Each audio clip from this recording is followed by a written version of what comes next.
नमस्कार दोस्तों, आज की कहानी है जैसे को तैसा।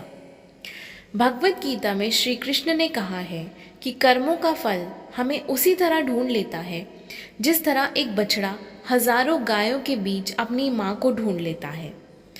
कर्म फल इंसान को भोगना ही पड़ता है। हमारे किए गए कर्म हमें ढूंढ ही लेते हैं, फिर चाहे वो कर्म अच्छे हों या बुरे हों। लेकिन हम लोग इस बात को ज़्यादा गंभीरता से नहीं लेते और हमें लगता है कि कर्म फल जैसा कुछ नहीं होता। हम अक्सर उन लोगों के बारे में बात करते हैं जो दूसरों के साथ बुरा करते हैं, लेकिन फिर भी कोई उनका कुछ नहीं कर पाता। यही सोचकर हमसे ज़्यादातर लोग बुरे काम करने लग जाते हैं। हम सब ये भूल जाते हैं कि कर्मों का हिसाब कभी भी तुरंत नहीं होता। किसी के साथ बुरा करने वाला भले ही आज सुखी हो, लेकिन कभी ना कभी उसे उसके कर्मों का फल भोगना ही पड़ेगा। बहुत समय पहले की बात है। शहर से दूर गांव में एक दुकानदार था जो अपने ही गांव से एक व्यक्ति से रोजाना 1 किलो मक्खन खरीदा करता था। वह दुकानदार कई सालों से उस व्यक्ति से मक्खन की खरीदारी कर रहा था। एक दिन उस दुकानदार ने सोचा कि मैं रोज़ इस व्यक्ति से मक्खन खरीदता हूँ, लेकिन बहुत समय से मैंने इसके मक्खन का वज़न तौलकर नहीं देखा। कल तौलकर देखूंगा कि ये मक्खन 1 किलो से कम तो नहीं देता।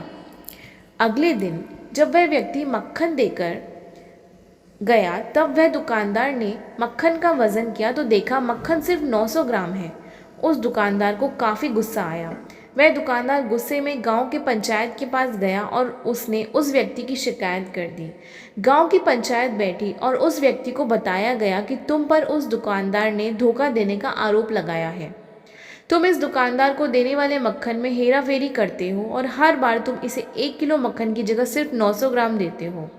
क्या तुम्हें अपनी सफाई में कुछ कहना है? वह व्यक्ति बोला, सरपंच जी, मैं तो एक गरीब आदमी हूँ, मेरे पास वज़न तौलने के लिए सही माप नहीं है। मैं रोज़ इस दुकानदार से अपने लिए 1 किलो गेहूँ खरीदता हूँ और अगले दिन उसी गेहूँ को तराजू के एक तरफ रखकर इस दुकानदार के लिए मक्खन तौलता हूँ। अब आपको जो भी पूछना है इस दुकानदार से पूछिए।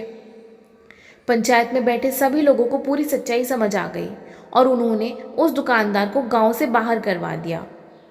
यह छोटी सी कहानी हमें यह बताती है, हमें यह सिखाती है कि जैसे कर्म हम करेंगे उसका रिजल्ट भी हमें वैसा ही मिलेगा।